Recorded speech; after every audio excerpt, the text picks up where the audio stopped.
Hello seven standard. आज हम इस वीडियो में साइंस चैप्टर 7 यानी कि weather climate and adaptations of animal to climate के कुछ न्यू कंटेंट को लेके डिस्कस करेंगे। इससे पहले वीडियोस में मैंने आप लोगों को बताया था वेदर किसे कहा जाता है और वेदर डिटरमाइन करने वाला कौन कौन से उसको पॉइंट होते हैं जिसकी वजह से वेदर के एलिमेंट क्या होता है वो डिस्कस किया गया था। अब हम थोड़ा सा और डिस्कस करेंगे more about wind and weather के बारे में। उसके बाद हमारा नया टॉपिक होंगे क्लाइमेट। ड्यूरिंग विंटर सर्दियों के टाइम क्या होता है, हवा तेज बहने लगता है। कहाँ से किधर की तरफ? नॉर्दर्न माउंटेन एरिया से लेके नॉर्दर्न प्लेन एरिया की तरफ। अब जो हवा पहाड़ की तरफ से लैंड की तरफ आ रहा है तो वो हवा ऑब्वियसली ठंड होंगे, जिस वजह से विंटर में नॉर्दर्न साइड में बहुत ज़्यादा ठंड रहता है। ऑन द अदर हैंड दूसरी तरफ क्या होता है, देखिए ड्यूरिंग समर गर्मियों में क्या होता है, तब वही हवा जब बहने लगता है कहाँ से, वेस्टर्न इंडिया से लेके to the central and eastern India की तरफ, and this region become very hot. तो वेस्टर्न की तरफ से जो हवा आ रहा है उसके अंदर बहुत ज़्यादा हॉटनेस टेम्परेचर ज़्यादा होने के कारण उस समय गर्मियों का टेम्परेचर बहुत ज़्यादा बढ़ जाते हैं। अब हम डिस्कस करेंगे क्लाइमेट को लेके। क्लाइमेट मतलब चैप्टर के स्टार्टिंग में मैंने आपको बताया था वेदर और क्लाइमेट दोनों के बारे में जानना और दोनों के बीच में क्या डिफरेंसेस है, उसके बीच में क्या डिफरेंसेस है वो भी जानना बहुत ज़रूरी है। अब हम डिस्कस करेंगे क्लाइमेट। एक्चुअल क्लाइमेट क्या होता है, मौसम। मेट्रोलॉजिस्ट जो होते हैं यानी कि गवर्नमेंट का जो मेट्रोलॉजिकल डिपार्टमेंट में जो मेट्रोलॉजिस्ट होते हैं वो क्या करते हैं, वेदर का जो वेरियस प्लेसेस रोज़ हर जगह के अलग अलग वेदर के रिकॉर्ड को रखते हैं, प्रिजर्व करते हैं पास्ट सेवरल डिकेड, कुछ सालों तक, मतलब लगातार मानो आज से 40-50 साल की भी रिकॉर्ड मेट्रोलॉजिकल डिपार्टमेंट में होते हैं। This record help the meteorologist को मदद करते हैं to determine the weather pattern को डिटरमाइन करने के लिए पर्टिकुलर प्लेसेस।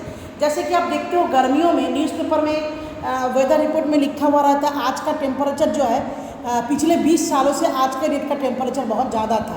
जैसे कि मानिए आज 18 अगस्त है, ठीक है, आज का टेम्परेचर मानो रिकॉर्ड किया गया है और आज से 20 साल पहले से भी ये रिकॉर्ड देखा जा रहा है कि 2021 18 अगस्त में टेम्परेचर सबसे ज़्यादा था दिन का। इस तरीके से जो है मेट्रोलॉजिस्ट जो होते हैं ना वो वेदर रिपोर्ट को इसी रीज़न की वजह से प्रिजर्व करके रखते हैं।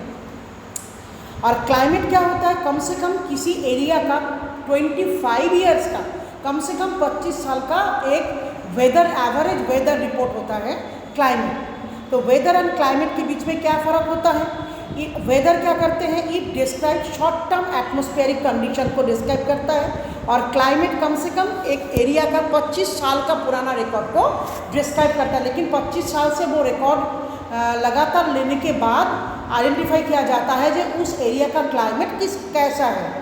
अच्छा, वेदर कभी भी चेंजेस हो सकता है, जैसे मानो दिन में अभी बहुत ज़्यादा गर्मी हो रहा है और शाम के टाइम तेज़ बारिश हो गया तो वेदर चेंज हो गए।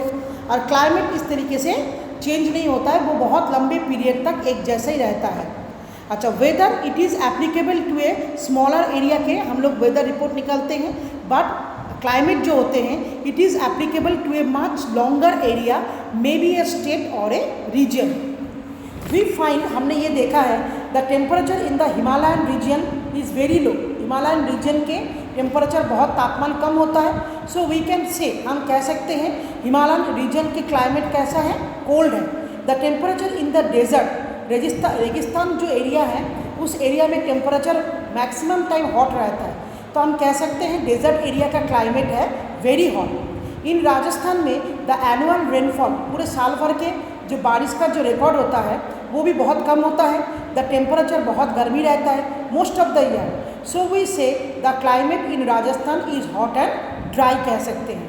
इन some part of Meghalaya it rains heavily. Meghalaya एक एरिया ऐसा है नॉर्थ ईस्ट की तरफ, वहाँ पे बहुत ज़्यादा बारिश होता है। सो वी से तो इसलिए कह सकते हैं मेघालय के टेम्परेचर कैसा है, वहाँ का क्लाइमेट कैसा है, ह्यूमिड क्लाइमेट होते हैं। अब हम पहुँचेंगे नेक्स्ट पेज में जहाँ पे हम लोग डिस्कस करेंगे। देखिए फैक्टर्स अफेक्टिंग क्लाइमेट, किसी जगह का क्लाइमेट के ऊपर अफेक्ट करने वाले रीज़न क्या क्या होता है। सबसे बड़ा एलिमेंट होता है टेम्परेचर एंड रेनफॉल।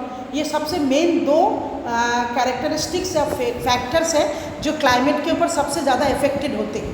इसके अलावा क्या होता है, उस एरिया का डिस्टेंस कितना है इक्वेटर से, अच्छा ऑल्टीट्यूड कितने डिग्री में है, समुंदर से कितने दूरी में है वो जगह, डिफॉरेस्टेशन से एरिया है कि नहीं, एंड ह्यूमन एक्टिविटीज़ कैसे हैं। अब हमारा आज का टॉपिक है क्लाइमेट एंड एडाप्टेशंस, यानी कि क्लाइमेट किस तरीके से क्लाइमेट के साथ एडप्ट होके, मतलब समझौता करके प्लांट्स और एनिमल जिंदा रहते हैं। तो climate has a profound effect on all the living organism. Climate ये तो डेफिनेट है, कोई भी लिविंग ऑर्गेनिजम्स के ऊपर क्लाइमेट का बहुत ज़्यादा असर होता है। Living organism can survive in a particular habitat only if their bodies are adapted to the climate. कोई भी लिविंग ऑर्गेनिज्म किस तरह के मौसम में, किस तरह के क्लाइमेट का अपने आप को अडेप्ट करेगा, वो डिपेंड करता है उसके बॉडी के फीचर्स के ऊपर, उसकी शेप के ऊपर, स्ट्रक्चर्स के ऊपर, कलर, साइज एंड बिहेवियर के ऊपर, फूड हैबिट्स के ऊपर डिपेंड करता है वो उस क्लाइमेट में रहने के लायक है कि नहीं। Favourable features present in the, कुछ प्लांट्स और एनिमल के बॉडी में कुछ फेवरेबल फीचर्स भी होता है जिससे क्या करते हैं, जो उसको सर्वाइव, उस एरिया में रहने के लिए हेल्प करते हैं। उस क्लाइमेट में वो बड़े आराम से ब्रीड कर सकते हैं, फ्लारिश फैल सकते हैं और भी हैबिटेट एडजस्ट हो सकता है। जैसे एग्जांपल में इन वेरी कोल्ड और हॉट क्लाइमेट में, बहुत ज़्यादा ठंड और बहुत ज़्यादा गर्मी में बहुत सारे प्लांट्स और एनिमल्स के लिए अडेप्ट कर पाना बहुत मुश्किल है। कुछ ही एनिमल्स और प्लांट्स होते हैं जो इस एक्सट्रीम वेदर के साथ अपने आप को एडजस्ट कर पाता है। Here we will learn about some of the adaptations of animals. अब हम डिस्कस करेंगे कुछ एनिमल्स के बारे में जो इस तरह के मौसम के साथ, क्लाइमेट के साथ अडेप्ट होकर सर्वाइव कर सकता है। सबसे पहले हम डिस्कस करेंगे पोलर रीजन। आप लोगों ने डिस्कवरी चैनल में देखे होंगे, पोलर रीजन मतलब वर्ल्ड का वो टॉप पोजीशन होता है जहाँ पे 12 मंथ जो है बर्फ़ से ढका हुआ एरिया होता है। साउथ पोल की तरफ है और north pole. The polar region have an extreme cold climate. बहुत ज़्यादा बर्फ़ होने के कारण यहाँ का टेम्परेचर बहुत ज़्यादा ठंड होता है। पोलर रीजन के अंदर कौन कौन सा कंट्री आ रहा है देखिए, नॉर्वे, कनाडा, ग्रीनलैंड, स्वीडन, अच्छा Iceland, Finland, Alaska in the USA and Siberian region of Russia का भी कुछ पार्ट इस पोलर रीजन के अंदर आते हैं। अच्छा, ये इस रीजन में किस तरह के एनिमल्स रहते हैं, different types of fishes, polar bear, penguin, marks deer, oxen, reindeer, foxes. अगर आपको इन चीज़ों को देखना है ना तो डिस्कवरी चैनल पे जब क्लाइमेट्स के ऊपर आता है ना, टॉपिक के ऊपर दिखाया जाता है वीडियोस, उसको आप ज़रूर देखो, बहुत इंटरेस्टिंग होता है और उससे आपको इस एडेप्टेशंस के बारे में बहुत सारे कॉन्सेप्ट पूरी तरह से क्लियर हो जाएंगे। अब हम देखेंगे पोलर बियर किस तरीके से उस पोलर रीजन में एडजस्ट करता है, यानी कि उसकी बॉडी के अंदर क्या क्या फीचर्स हैं जो उसको अडेप्ट करने में इस मौसम को हेल्प करते हैं। सबसे पहले देखो, पोलर बियर का फार जो होता है वो वाइट कलर का होता है, तो वो इजीली बर्फ़ के अंदर इनविजिबल हो सकता है, तो कोई भी आसानी से उसको शिकार नहीं कर सकता है और वो भी आसानी से किसी भी जानवर को अपना शिकार बना सकता है। नंबर 2 पॉइंट में देखो, पोलर बियर के बॉडी में क्या होता है, थिक लेयर ऑफ फार होने के कारण इनके बॉडी जो है एक्सट्रीम कोल्ड से बच के रहता है। The outer thicker layer of the far का जो ऊपर वाला हिस्सा होता है ये किस चीज़ से तैयार होता है, हॉलो एयर होता है जो बॉडी के मतलब एयर को ट्रैप करता है और बॉडी टेम्परेचर बाहर नहीं जा पाता है, बॉडी में वार्म महसूस होता है। Number 3 point, polar bear have a thick layer of fat होता है, इनके बॉडी में बहुत बड़ा मोटा एक चर्बी का लेयर होता है जिसको कहा जाता है ब्लबर। वो उसका काम क्या होता है, ठीक स्किन के नीचे होता है। इनके बॉडी को बहुत ज़्यादा ठंड में गर्माहट देते हैं, एक्सट्रीम कोल्ड में बचाते हैं उनके बॉडी को। This fat layer also provide nutrition, पौष्टिकता भी देते हैं, nutrition when food becomes care in severe cold condition. Number 4 point में देखो, they are so well insulated होते हैं that they have to walk, बहुत धीरे धीरे चल पाते हैं जो उनको बर्फ़ में फिसलने का कोई चांसेस नहीं रहते हैं।